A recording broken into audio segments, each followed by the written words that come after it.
kejayaan.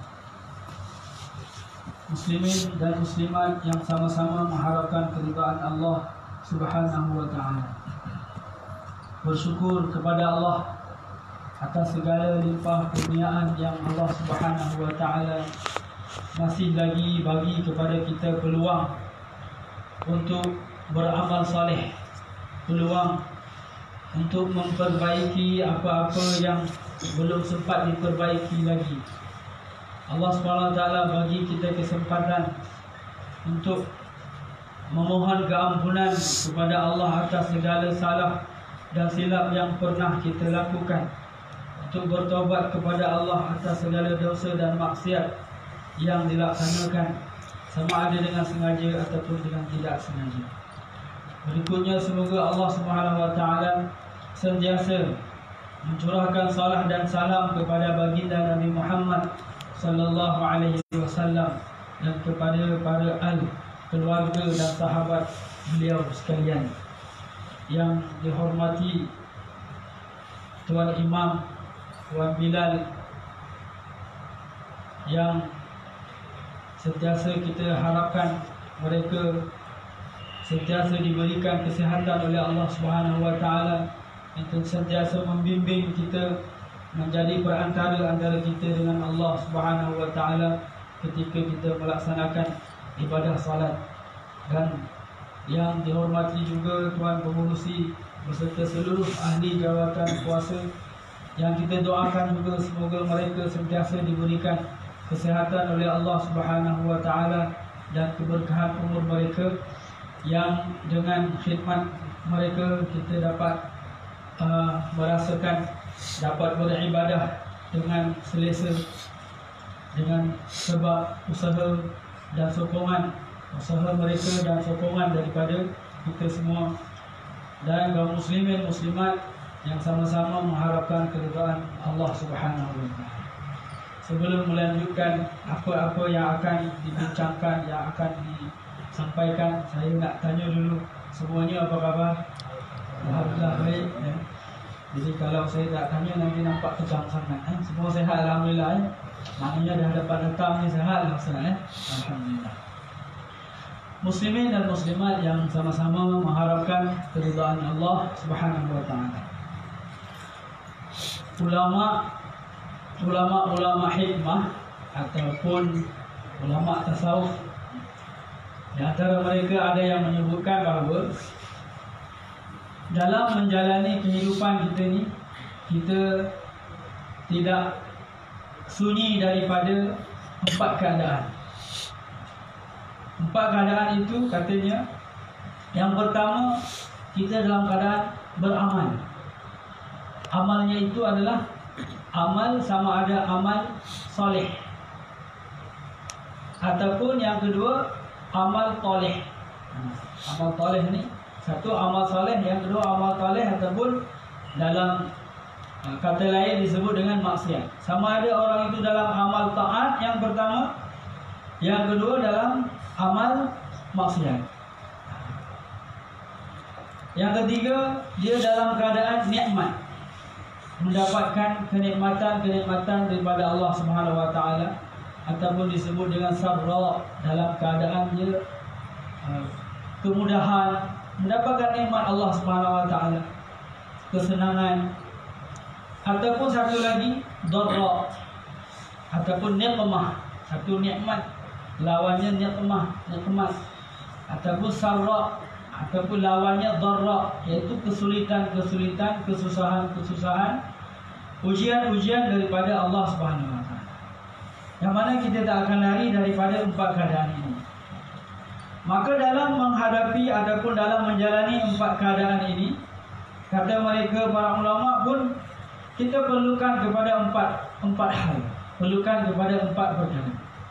Yang pertama, apabila seseorang itu berada di dalam amal soleh, berada dalam keadaan amal soleh, mereka dapat menunaikan solat, mereka dapat menunaikan zakat yang sudah sampai haul dan sampai nisabnya, mereka dapat menunaikan haji yang wajib, ada harta lebih, dapat menunaikan umrah ada harta lebih, dapat menghajikan orang lain, dapat mengumrahkan orang lain, ada kekuatan untuk bangun malam dia solat tahajud, ada kekuatan hati untuk mengorbankan harta dia bersedekah, sedekah sunat. Itu adalah amalan-amalan.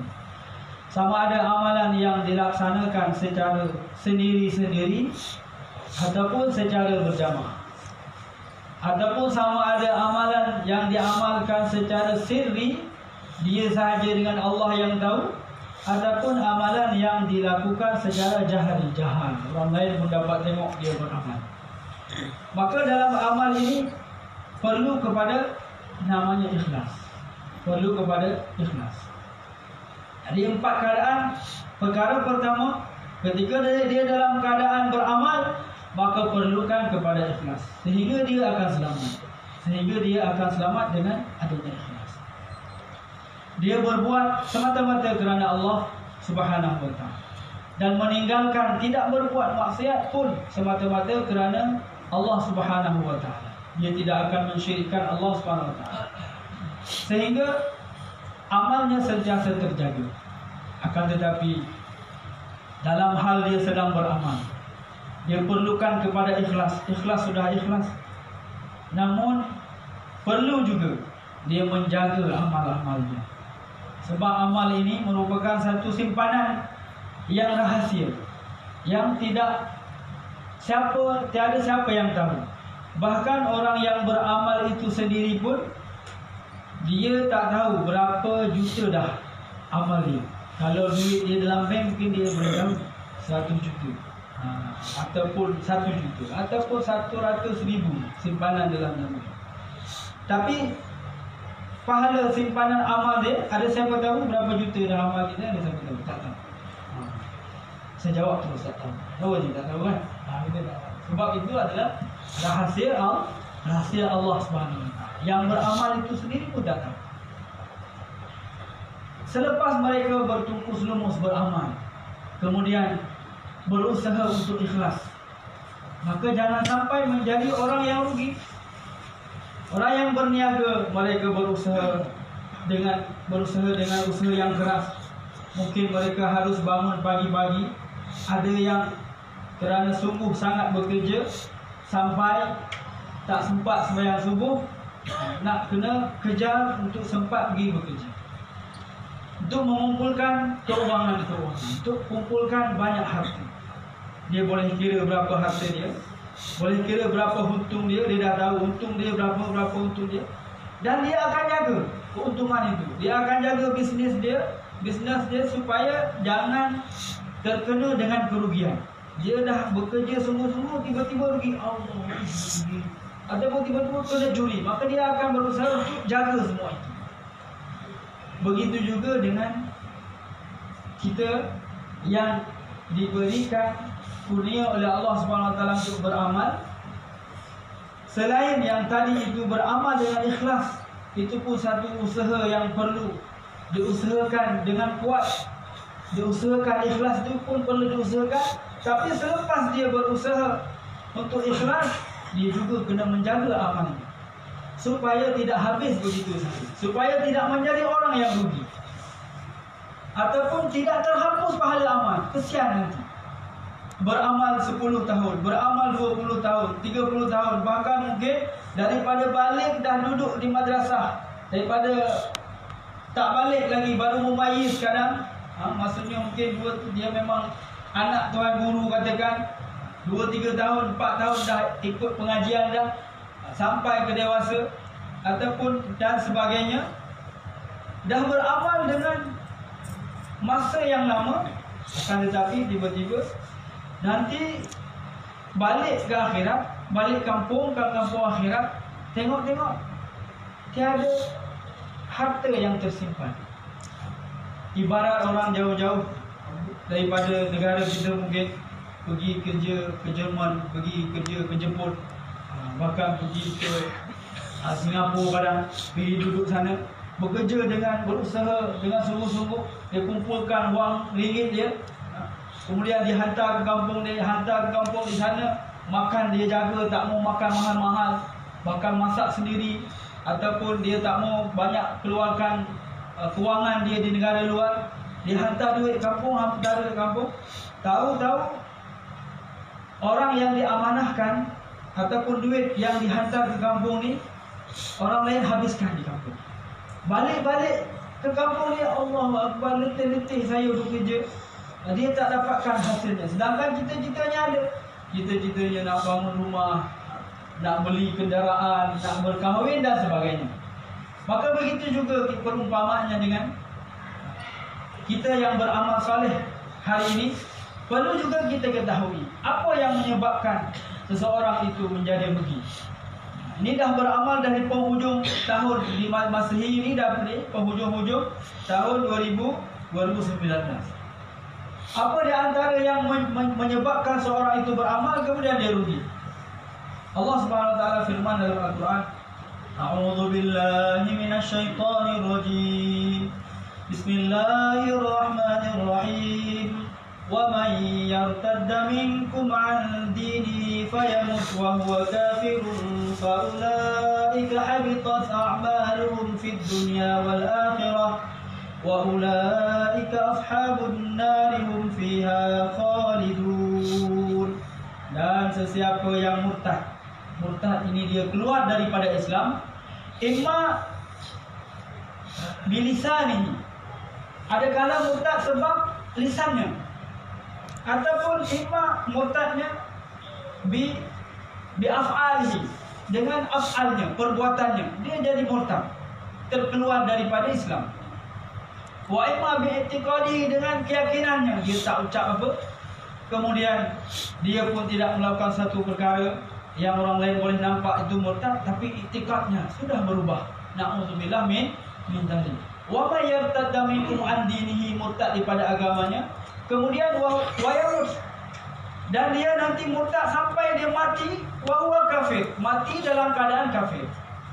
Maka apa yang dia beramal daripada sebelum dia murtad itu, faulaika habitat a'maluhum fid dunya wal akhirah. Habitat, habis gugur semua pahala amalan. Berapa tahun dia beramal semua gugur. Bahkan fid dunya wal akhirah, bahkan wa ulaika, bahkan mereka menjadi ashabun nar, menjadi penghuni neraka. Hum fiha khalidun, mereka kekal di dalam neraka. Na'udzubillah min dzalik. Maka dari sini dapat kita petik dulu satu intipatinya apa. Perkara yang paling penting, yang sangat-sangat perlu, sangat-sangat penting sekali adalah iman. Sebelum amal-amal yang lain, perkara yang sangat penting, yang sangat perlu kita jaga adalah iman. Sebab sesiapa yang imannya tidak sempurna kembali kepada Allah Subhanahu wa taala, nanti dia akan menjumpai, akan bertemu dengan kegagalan, dengan kerusakan, dengan kehancuran yang sehancur-hancurnya kalau imannya rusak. Allah Subhanahu wa taala bagi tahu dalam Al-Quran, a'udzubillahi minasyaitonir rajim, surah Al-Mu'minun, qad aflahal mu'minun, sungguh telah berjaya orang-orang yang beriman. Mafhum mukhalafatuhu, mafhum mukhalafahnya ataupun pemahaman terbaliknya adalah tadi qad aflaha. Aflaha ini berjaya. Mafhum mukhalafahnya berhalaka, celaka, hancur. Siapa dia yang berjaya tadi? Aflahal mu'minun. Orang yang beriman, dia jaga iman mereka, maka dia aflaha, sungguh telah berjaya. Sebaliknya, ahlakal kafirun, sungguh akan hancur, sungguh akan rugi orang-orang yang kafir. Sama ada kafir daripada kecil, lahir-lahir dah kafir, tapi yang sangat disayangkan kalau mati dalam keadaan kafir. Hidupnya nampak sebagai seorang beriman, mungkin boleh jadi menjadi ahli ibadah juga, sebab dia mungkin tiada ilmu mengenai perkara-perkara yang menyebabkan dia murtad. Tiba-tiba nanti dia mati dalam keadaan kafir. Na'udzubillah min dzalik. Jadi iman sangat perlu. Sehingga Allah SWT beritahu pada ayat yang dibaca di awal tadi, ya ayyuhallazina amanu, wahai orang-orang yang sudah pun beriman. Apa perintah Allah? Aminu. Tidaklah kamu beriman lagi. Dah beriman, diperintahkan lagi untuk beriman secara lafzi begitu nampaknya. Bermaksud pertahankan iman, buat kerja iman untuk meningkatkan iman. Yang dah beriman jangan biarkan iman begitu saja. Jaga iman, tingkatkan iman. Maka perlulah kita ketahui perkara-perkara yang dapat menaikkan iman kita, membangkitkan iman kita. Di antaranya apa? Di antaranya adalah dengan membicarakan perkara pentingnya iman, muzakarahkan rukun-rukun iman itu. Rukun iman ada 6 perkara. Kita muzakarahkan. Sering kita sebut-sebut perkara iman kepada Allah. Ataupun segala apa perkara yang berlaku kita kaitkan dengan Allah SWT supaya terjaga iman kita, supaya meningkat imannya. Maka perlu dijaga yang pertama adalah iman. Baru nanti kalau imannya sahih, barulah yang tadi keadaan dia beramal, amalnya menjadi amal yang soleh. Kalau imannya sahih, baru nanti menjadi amalnya dikira amal yang soleh. Mayyartadda minkum an dinihi. Kalau murtad, habitat amaluhu. Kemudian disebut lagi, sesungguhnya orang-orang yang kafir kepada Allah, mereka juga akan gugur amalnya. Kafir. Tadi murtad maknanya awalnya pada Islam. Kemudian orang-orang yang kufur kepada Allah SWT pun menjadi satu penyebab gugurnya amalan. Kemudian yang lain lagi yang kita takutkan disebut di dalam hadis Nabi sallallahu alaihi wasallam, riwayat Ad-Dailami. Tapi rasanya saya tengok hadis ini bukanlah hadis yang sahih, tapi isinya boleh kita ambil. Apa di antara amalan yang menggugurkan amalan salihat disebut di sana tuhbitu a'mal salihat. Menggugurkan bukan satu amal soleh, bahkan amal soleh. Banyak amal soleh yang tergugur. Sebabnya apa di antaranya? Di antaranya adalah al-ishtighalu bi'uyubil khalq. Ishtighal bi'uyubil khalq. Dia ishtighal maknanya sibuk. Menyibukkan diri dengan uyub al-khalq. Dengan uyub orang lain, dengan aib, dengan kekurangan orang lain. Sibuk dengan kekurangan orang lain sehingga yansa uyuban nafs. Sehingga dia lupa dengan keaiban diri dia sendiri. Diri sendiri banyak sebenarnya aibnya daripada yang nampak aib orang lain. Mungkin nampak orang lain 1-2 je, tapi dia sibuk dengan perkara itu. Bahkan itulah yang sedap dalam pembicaraan. Duduk dengan kawan je, selalunya dia akan kalau sebut mengenai aib orang lain, yang disebut itu adalah aib kawan juga. Aib orang yang dikenal jugalah maksudnya. Sedangkan maksud kita berkawan bukan untuk mengenal aib mereka, tapi maksud kita berteman, berkawan ini adalah melihat kelebihan mereka. Likulli syai'in maziyah. Setiap sesuatu, bahkan setiap orang itu ada kelebihannya. Maka ambillah kelebihan yang ada pada mereka. Itu tujuan di antaranya. Tapi malah kita sebaliknya. Berkawan, nampak aib, kemudian duduk dengan kawan yang tu cerita aib si fulan ni. Bahkan nanti sebut lagi macam ni, Ustaz, saya jenis tak suka cakap hal orang ni. Bukan macam Haji tu. Tadi kata tak suka cakap pasal aib orang lain, tapi tambah pula bukan macam seorang Haji tu, sama je juga tu. Itu sama juga. Jadi membicarakan aib orang lain. Sedangkan dikatakan oleh Rasulullah SAW, tuba liman syalaghahu aibuhu an uyubin nas. Tuba, berjaya orang yang sibuk dengan aib diri dia sendiri daripada aib orang lain. Sebab seseorang itu tidak akan ditanya oleh Allah Subhanahu wa taala, dan azam untuk memperbaiki amal, memperbanyakkan amal, dan kita berazam untuk menjaga amal yang terpenting. Yang terpenting lagi menjaga amal. Sebab ramai, bukan saja perempuan, bahkan kaum lelaki pun ramai terjerumus dengan perkara ribah juga. Ribah, fitnah. Itu semua bermula dari apa? Bermula daripada tajassus.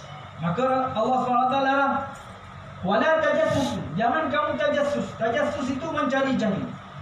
Mencari-cari kekurangan, mencari-cari kesilapan. Nak tahu, nak cari tahu. Tengah-tengah kuliah, baru nak start kuliah, tengok ada kawan tu keluar. Esok pun kawan tu keluar juga. Esok tu kawan tu keluar. Biarlah dia keluar, dia ada hal dia mungkin. Ataupun dia nak pergi selesaikan urusan keluarga. Ataupun mana tahu dia bergilir semayang dengan orang rumah dia dan sebagainya. Kita takwil dengan berbagai kebaikan. Dengan sangka-sangka yang baik. Tapi kalau start daripada tajasus, aku di luar, tengok bagaimana. Startnya daripada tajasus. Nak cari-cari tahu. Kemudian tahu tengok-tengok. Alamak. Tengok ni keluar pergi lepak kat kedai je. Lepas tu bagi tahu kawan. Kamu ni masyarakat. Dia ni bagus, dia dah datang semayang dah. Tapi tak pernah duduk kuliah. Saya tengok dah start dah. Startnya di mana-mana tadi? Daripada tajasus. Mencari-cari. Padahal benda itu tak perlu pun kita tahu. Untuk apa kita tahu kawan ni? Untuk apa kita tahu kawan ni ada anak dia berapa? Anak dia sekolah dekat mana? Adakah keperluan kita tahu? Kalau sekedar kita sembang-sembang untuk bagi sekedar apa untuk berkenalan, biar ada perbualan, itu lain cerita. Tapi dia nak tahu sangat. Awak ni hari tu pergi Penang. Awak tu pergi ke Jordan hari tu. Pergi buat apa? Mencari-cari tahu sehingga nanti lari kepada fitnah, lari kepada bersangka buruk. Semua itu adalah tuhbitul a'mal, menggugurkan pahala. Muslimin dan muslimat yang sama-sama mengharapkan keridhaan Allah SWT. Maka dalam beramal dituntut adanya ikhlas. Yang kedua, keadaan kita yang kedua dikatakan oleh al-hikmah adalah keadaan amal juga, tapi amalnya adalah amal maksiat. Keadaannya amal maksiat. Imma haraman, ada kala yang maksiat itu adalah haram hukumnya, ataupun makruhan, ataupun makruh, atau mubahan. Ilaman hadaitu, kecuali orang-orang yang aku beri hidayah, kata Allah. Maka kalau macam tu dah tahu aku yang bagi hidayah, fastahduni, maka mintalah hidayah kepadaku, ahdikum, niscaya aku akan bagi hidayah, petunjuk kepada kamu. Setiap kita ni orang yang berdosa dan tahu Allah SWT Al-Ghafir, yang maha pengampun, maka fastaghfiruni, hendaklah kamu sentiasa memohon ampun kepada aku. Aghfirulakum, aku akan bagi ampunan kepadamu. Muslimin muslimat yang sama-sama mengharapkan keridhaan Allah SWT, maka perlu kita mohon doa kepada Allah untuk mendapatkan taufik untuk beramal. Satu orang ulama mungkin kita kenal namanya Syekh Muhammad Mutawalli Asy'arawi. Sudah wafat dah. Kewafatan beliau sudah meninggal. Beliau ulama besar Mesir. Salah seorang min ahadi syuyukhi masyaykhina. Salah seorang daripada syekh kepada guru-guru kami. Di antaranya Syekh Nuruddin berguru juga dengan beliau. Syekh Aminuddin mufti, salah seorang pejabat mufti di Kedah. Sempat kami belajar dengan beliau dan menjadi murid kepada Syekh Muhammad Mutawalli Asy'arawi. Beliau ada ajar satu doa untuk supaya ni kita tidak gemar dengan maksiat dan supaya suka lezat dengan taat kepada Allah. Dia ajar doa oleh beliau. Beliau waliyun min awliya Allah, salah seorang wali daripada wali Allah Subhanahu wa taala. Sering dikisahkan beliau bermimpi bertemu dengan Rasulullah SAW. Satu ketika di satu artikel kami baca, satu ketika diadakan satu muktamar di Mesir itu. Seorang syekh pemimpin muktamar itu di sana sering membahaskan mengenai permasalahan agama. Diadakan selama seminggu, 1 minggu dilaksanakan muktamar itu. Maka diundanglah ataupun diajaklah Syekh Muhammad Mutawalli Asy'arawi. Pemimpin muktamar ini syekh jugalah, orang yang alim juga, Syekh Nasyid Manaf. Beliau setiap pertemuan Syekh Mutawalli Asy'arawi dapat merasakan dia punya aura makrifat daripada Syekh Nasyid ini sentiasa bertambah. Sebab beliau adalah seorang yang dekat juga dengan Allah Subhanahu Wa Taala dan dengan Rasulullah Sallallahu Alaihi Wasallam.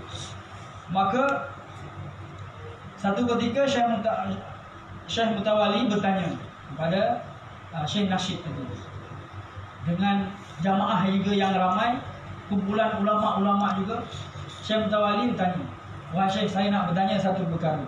Saya melihat anda setiap saat seakan-akan bertambah punya kemakrifatan, makrifat dengan Allah ni sentiasa bertambah. Mungkin sebab kedekatan anda dengan Allah Subhanahu Wa Taala dan Rasulnya." Maka beliau tanya, saya nak tanya satu soalan. Jadi kalau yang dah tahu sebagai ulangan lah, ya. Beliau tanya satu soalan. Saya nak tanya bahawa ke mana pergi air mandi Rasulullah SAW? Maksudnya air yang lepas dimandikan Rasulullah SAW tu, air tu pergi ke mana? Jadi soalan ni siapa yang tahu tak apa, siapa yang tak tahu pun tak apa. Maksudnya tidak mengurangi iman dan tidak juga menambah satu, cuma untuk tambah ilmu pengetahuan je lah. Jadi kalau tak tahu nanti ini imannya tak sempurna, tidak. Ataupun kalau tak tahu dikira ni orang bukan ahli fiqh, bukan juga, ya. Maka beliau pun semua yang hadir, ulama-ulama ramai juga yang hadir, terpegun ataupun tercengang. Kenapa boleh keluar soalan ini? Jangankan jawapan, soalan pun kita tak pernah terfikir soalan seperti ini. Jangan jawapan lah, mana tak ada siapa yang tahu. Bahkan Syekh Nakib itu sendiri yang memimpin muktamar itu sendiri, beliau tak tahu. Maka beliau minta tangguh masa. Atas soalan ini saya mohon untuk ditangguhkan masa. Esok insya-Allah. Beliau kata esok. Maka selepas muktamar hari itu, hari pertama, Syekh Nakib ini terus masuk ke perpustakaan. Kesehariannya hari itu sampai ke hari esoknya tu, hari esok muktamar pula, dibaca kitab, baca mutalaah kitab sampai tertidur sambil mutalaah kitab dalam perpustakaan, dan kitab-kitabnya terhempas ke atas diri dia sendiri. Maknanya begitu nak mencari sekali jawapannya. Beliau, macam mana saya boleh tak tahu? Jadi dalam hati beliau terniat seperti itu atau berfikir seperti itu, kenapa saya boleh tak tahu jawapannya? Jadi dalam tertidurnya Syekh pemimpin muktamar itu tadi yang ditanyakan Syekh Mutawalli, dalam mimpinya datang Rasulullah SAW. Ketika beliau nampak Rasulullah, terus bangun, bangun ni masih dalam mimpi lah. Terus bangun, lari menjumpai Rasulullah, nak tanya sangat-sangat, Rasulullah, saya nak tanya satu soalan ni. Air mandi tuan hari tu pergi mana? Maka Rasulullah isyaratkan kepada seorang yang menemani Rasulullah, dibawa satu lampu pelita. Bawa lampu pelita di malam hari itu, bawa lampu pelita.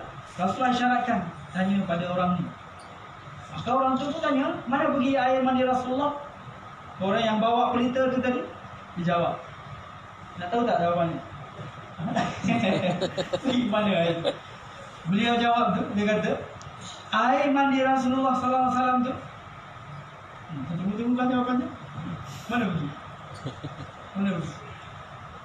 Beliau kata yang temani Rasulullah ni, dia kata air mandi Rasulullah itu naik ke langit, kemudian turun hujan, jadi hujan. Air mandi Rasulullah itu naik ke langit, kemudian turun hujan. Dan setiap tetesan air mandi Rasulullah yang jatuh ke bumi, mana-mana jatuh, maka di situ dibangunkan masjid-masjid. Begitu katanya. Maka mungkin mengenai perkataan itu, surau kita ni di antaranya ada air mandi Rasulullah SAW. Maka esok selepas pagi-pagi pembukaan muktamar, Syekh Nasyid ni tadi, selepas memberi syarahan-syarahan dan buat pembahasan-pembahasan, menunggu-nunggu lagi soalan itu tadi. Soalan yang semalam ditanyakan, mana ni tak tanya-tanya saya dengan gembiranya dan dengan begitu bangga dan suka hatilah nak bagi tahu ni. Jawapan dah dapat ni. Tapi tak ditanya dah. Kerana tak ditanya, selesai muktamar, beliau datang kepada Syekh Mutawalli yang disaksikan oleh ulama-ulama yang lain. Syekh, saya nak bagi jawapan ni soalan semalam. Nak tahu tak jawapan dia? Nak? Dah dapat ke? Dapat dah jawapan dia. Mana pergi? Jawapan dia adalah air yang Bekas mani Rasulullah tu naik ke langit, kemudian turun sebagai hujan, dan setiap tetesan bumi, setiap tetesan air itu yang terkena mana-mana bumi, disitulah dibangunkan masjid-masjid. Mana tahu jawabannya? Semalam saya mimpi berjumpa dengan Rasulullah SAW. Rasulullah beritahu, masa mimpi awak tu ada seorang lelaki kan, seorang lelaki yang bagi jawapan tu kan, yang pegang pelita. Itu saya. Allah maknanya kawan ni rupanya Syekh Mutawali ni lebih tinggi lagi derajatnya. Ada derajat tu si Allah SWT. Ingat tadi kawan ni biasa-biasa je lah, hadir muktamar kan, rupa-rupa baru dia kenal. Selepas itu beliau menjadi sahabat akrab kepada Syekh Mutawali. Masya-Allah. Dari sini kita mengambil satu. Saya nak cerita apa tadi? Cerita Syekh Mutawali. Apa doa yang diajarkan oleh Syekh Mutawali? Itu tadi nak sebutnya Syekh Mutawali Syahrawi ni maknanya kita dah tahu dah orang hebat. Jadi nak ceritanya orang hebat kan? Orang ada kedudukan di sisi Allah, dekat dengan Rasulullah SAW. Beliau mengajar satu doa, yang mana doa ini boleh kita amalkan untuk Allah SWT bagi kita kelezatan dalam beramal, dan Allah Ta'ala hilangkan kelezatan maksiat. Sebab maksiat ni pun lazat. Maksiat mata, maksiat tangan, maksiat telinga, ataupun maksiat dari maksiat makan dan sebagainya, itu ada kelezatan. Sebab apa? Dihiasi oleh syaitan. Dihiasi oleh syaitan. Maka kata beliau ajarkan doa, Syekh Mutawali ajarkan doa, Allahumma rzuqni lazzata ta'atika wahrumni lazzata maksiatika birahmatika ya arhamar rahim. Siapa apa? Saya nak bagi hadiah. Doanya Allahumma rzuqni, coba kita baca. Allahumma rzuqni lazzata ta'atika wahrumni lazzata maksiatika birahmatika ya arhamar rahim. Tak ingat Arabnya Ustaz, dengar Melayunya kita terjemahkan. Ya Allah, kurniakanlah kepada kami, kurniakanlah kepada saya, Allah marzuqni. Ya Allah, kurniakanlah kepada saya. Tapi selalu kita doa sebut aku, betul tak? Dia sebut aku kan? Apa lah? Ya Allah, kurniakanlah kepadaku kelazatan taat kepadamu, dan halanglah daripadaku kelazatan maksiat kepadamu dengan rahmatmu, birahmatika, dengan rahmatmu wahai Tuhan ya arhamar rahimin. Yang itu terus ya arhamar rahimin jelas lagi baik. Birahmatika itu selalu kita ingatlah kan, birahmatika ya arhamar rahimin. Ya Allah, kurniakanlah kepadaku kelazatan taat kepadamu, dan halanglah aku daripada kelazatan bermaksiat kepadamu, birahmatika arhamar rahimin. Tetap juga birahmatika, tetap juga kena dengan rahmat Allah Subhanahu wa taala. Maka di tahun yang akan datang ini, keazaman kita adalah mempertahankan tauhid, mempertahankan iman, kemudian memperbanyak amal, dan yang paling penting lagi adalah jangan memperbanyak amal saja, tapi juga menjaga amal. Ada kawan baru nak selalu duduk dengan kawan ni, nak startnya dia nak bercerita tentang aib kawan lain, kuatkan iman, stop cerita itu. Kalau betul seperti yang dia katakan, itu namanya ribah. Kalau tidak benar, namanya fitnah. Semuanya adalah dosa dan menggugurkan pahala. Baru lepas sembahyang isyak, kemudian kita duduk dekat kedai kopi, bercakap pasal kawan yang sekali dengan kita tadi juga mendengar ceramah. Dia ni dengan kuliah memang rajin, tapi mengantuk semua. Habis tadi yang kita duduk dengar ceramah, hadir sekali dengan dia, kemudian sembahyang isyak, pergi bagi hadiah dekat yang kawan yang tidur. Biarlah ni tidur. Mungkin Allah Ta'ala bagi kurniaan rahmat kepada dia di rumah tak boleh tidur. Rahmat Allah datang dalam mengaji. Ada orang dapat hidayah pasal tengok orang tidur. 1-2 minit lagi ya, dah bunyi tidik-tidik ke. Jadi dah dapat, orang dapat hidayah pasal tengok orang tidur. Dia sakit apa yang tak boleh tidur tu? Dah habis duit, berubat tak boleh tidur.